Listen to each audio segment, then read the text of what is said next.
C'est-à-dire tu peux être à leur côté. Mën nga taxaw seen wet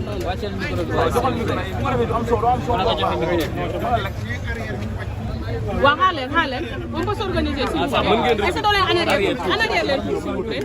En arrière leen moom mu génn ñu c'est bon waay c'est bon. gars yi ngeen baal ñu arrière leen citoyen du mën a arrière leen waaw xaar lii waaw defal ndànk gars yi xoolal def leen ndànk sinon citoyen du mën a wax li muy wax kii dafa xam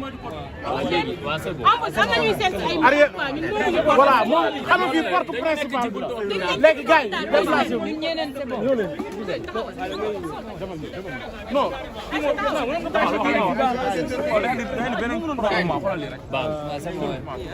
xoolal non li baaxul xoolal ni baaxul foog ngeen reculer tuuti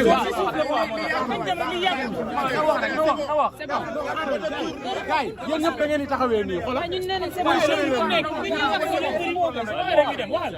c'est bon. wàcce leen micro yi. man de seen micro yi taf na ma ci wet bi déjà. wàcce leen ko là c'est bon.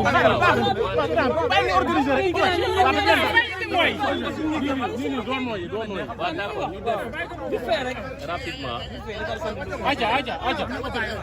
waaw dañu.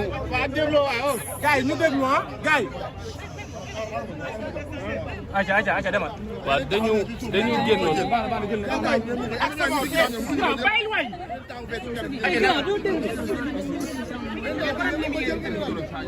waaw dañu génnoon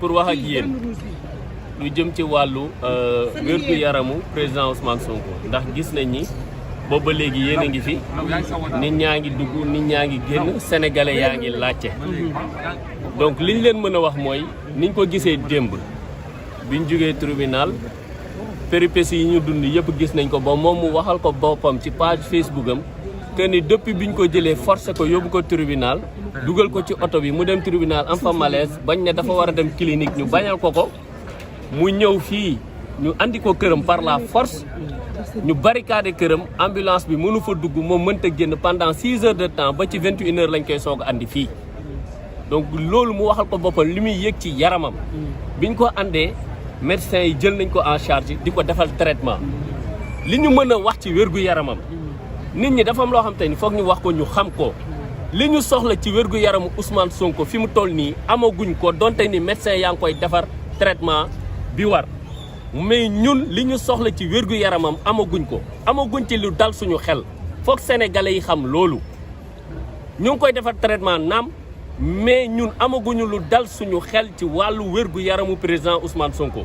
te loolu li ko waral mooy liñ ko def démb te sénégalais yëpp gis ko àddina gépp gis ko mooy forcé nañ ko pamte nañ ko brutaliser nañ ko asperger nañ ko liquide boo xamante ni ba tey fii may wax ak yéen kenn xamul lan moo nekk ci liquide boobu moo tax tey ñu andi ko fi tey toute la journée personne ne peut avoir accès à lui ñun ñii de ses plus proches collaborateurs ak les membres de sa famille ne peuvent pas le voir parce qu'il est sous traitement ñu ngi koy defar ay soins mais liñ ci mën a wax askanu Sénégal war ko xam mooy à l'heure actuelle wérgu yaramu président Ousmane Sonko amaguñ ci lu dal suñu xel te nag foog ñu wax ko sénégalais yëpp dégg ko lu ko mënti dal ci fii mu nekk ci lalu hôpital bii nañu xam ne du responsabilité kenn lu dul benn nit muy Macky Sall ndax li xew démb su amee ku joxe ay ordre autorité ci réew mi xam nañ kan mooy autorité bi gën a kawe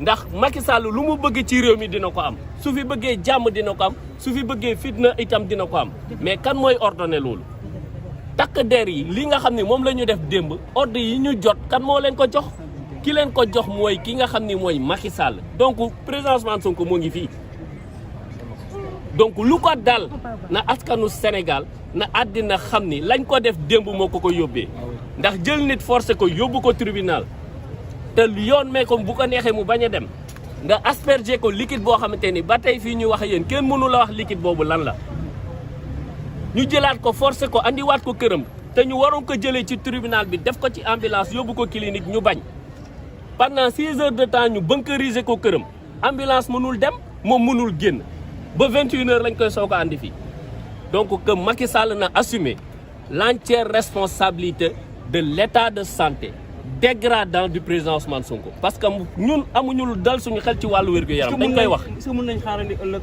mu demande pour dem fi nga xam ne mooy au niveau de l'étranger pour faju loolu xëy na docteurs yeeg wàllu avocat yi suñ ci àggee dinañ ci wax mais comme dañ fi nekk journée bi te ñu bëri xamaguñu lu jëm ci wàllu wér-gu-yaram mais ñun ñi nga xam ni jege nañ ko waxtaan nañ ak docteur mais li ñu jàpp mooy wér-gu-yaramam comme ni ma ko waxee amaguñ ci lu dal suñu xel ndax ki nga xam ne bi muy génn démb cité kër góor gi na mu meloon du kooku moom la ñu gis nii tey moo tax ñu ne amul lu ci dal suñu xel na ko sénégalais yi xam na ko militants yi xam na ko sympathisants yi xam ne ko droit de l'homme yi xam ñii xeex wàllu àq ak yelleef ci réew mi ak biti réew su yaboo ñu xam ko Ousmane Sonko mi génnoon këram démb à 9h pour dem tribunal du Ousmane Sonko boobu la ñuy gis ci kaw lalu hôpital bi actuellement. Maintenant, quel est le message que vous lancez à vos militants? Parce qu'on voit au niveau de Keur Massar et dans d'autres péripéties du pays comme Ziguinchor, les manifestations s'intensifient. Alors ici, on voit un calme qui règne. Donc, quel est le mot que vous lancez par rapport aux zones d'hier qui étaient en train de manifester? Vous savez, le président Ousmane Sonko a été suffisamment clair en termes de déclaration. Tout ce qu'il a à dire depuis là, dans cette affaire et dans bien d'autres affaires, il a été clair que chaque militant, que chaque militante, que chaque sympathisant, que chaque sympathisante prenne ses responsabilités face à ça. Parce que face à l'oppression, la résistance est un droit. Et actuellement, c'est un devoir. Parce qu'on est en train de nous imposer une dictature qui ne dit pas son nom. Ce qui s'est passé hier, ce n'est pas du droit. Ce qui s'est passé hier, ça ne se passe pas dans un état de droit. Parce que dans un état de droit, un citoyen a la liberté de comparaître ou de ne pas comparaître. Sauf un mandat d'amener qui aurait été émis par un juge, nul n'a le droit de prendre le président Ousmane Sonko, de le malmener, de le brutaliser, de lui asperger un liquide dont on ne sait c'est quoi la composition, pour l'amener de force au tribunal. Là-bas, il fait un malaise. Son médecin demande à ce qu'il soit transféré dans une clinique pour être pris en charge très rapidement. On lui a refusé ça. On a vu qu'on l'a encore mis dans un blindé pour l'amener de force chez lui. Et à partir de chez lui, qu'est-ce qui s'est passé? Pendant 6 heures de temps, il a été tenu, il a été séquestré. L'ambulance n'arrivait pas à accéder à son domicile. Lui-même n'arrivait pas à sortir de son domicile. Vous pensez que ça c'est normal dans un état de droit? Et ils partent sur tous les plateaux, sur toutes les tribunes, dire que le Sénégal est un état de droit. L'état de droit se fait avec le droit. L'état de droit ne se fait pas avec la dictature. Ce qu'on a vu hier, c'est du banditisme d'État qu'on a adossé au droit. Mais il n'y a pas de droit ce qu'on a vécu hier. Maintenant, quelle doit être la réaction? La réaction, je l'ai dit, que chaque militant, que chaque militante, que chaque citoyen sénégalais épris de justice, épris de démocratie, puisse prendre ses responsabilités. Parce que ce qui se passe avec lui, que les gens ne commettent pas l'erreur de croire que ce qui se passe avec lui va s'arrêter avec lui. Non. Une dictature n'a pas de limite. Une dictature commence toujours quelque part, mais on ne sait pas où cela va finir. Donc que chaque citoyen, au-delà même des militants, au-delà même de notre parti politique, que chaque militant puisse prendre ses responsabilités. Parce que je dis et je le répète, face à l'oppression, la résistance est un droit. Et ça, c'est un droit fondamental qui nous a été conféré par la charte fondamentale de notre pays, qui est la Constitution. Si nous sommes toujours dans un état de droit. Mais malheureusement, depuis l'avènement de Macky Sall, depuis sa fameuse déclaration disant qu'il va réduire l'opposition à sa plus simple expression, c'est ce qu'on a vu. C'est-à-dire quelqu'un, un homme qui nourrit la violence, qui entretient la violence, qui fait tout avec la violence pour faire taire toutes les voix discordantes par rapport à son régime. Et on nous dit qu'en 2023, on est encore au Sénégal dans un état de démocratie. Vous trouvez ça normal? Aujourd'hui, ses proches ne peuvent pas accéder à lui.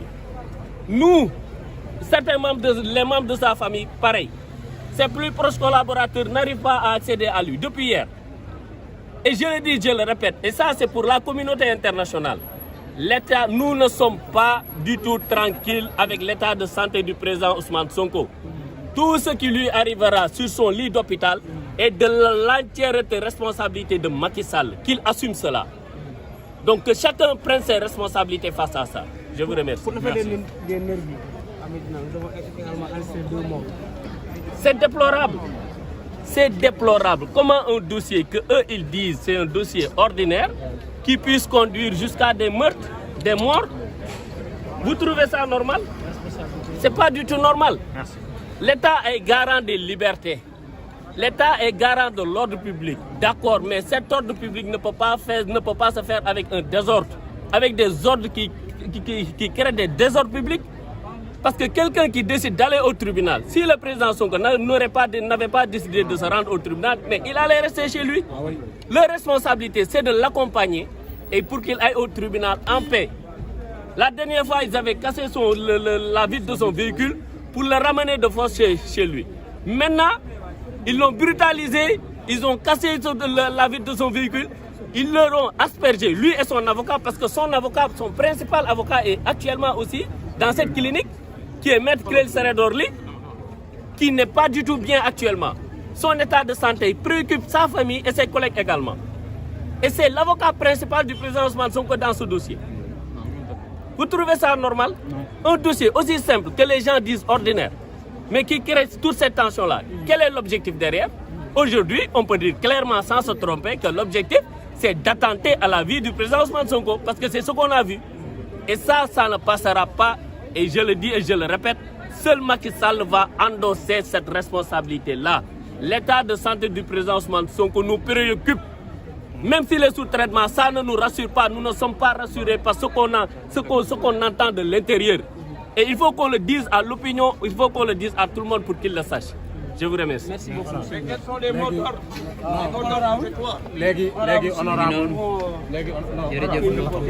Honorable député.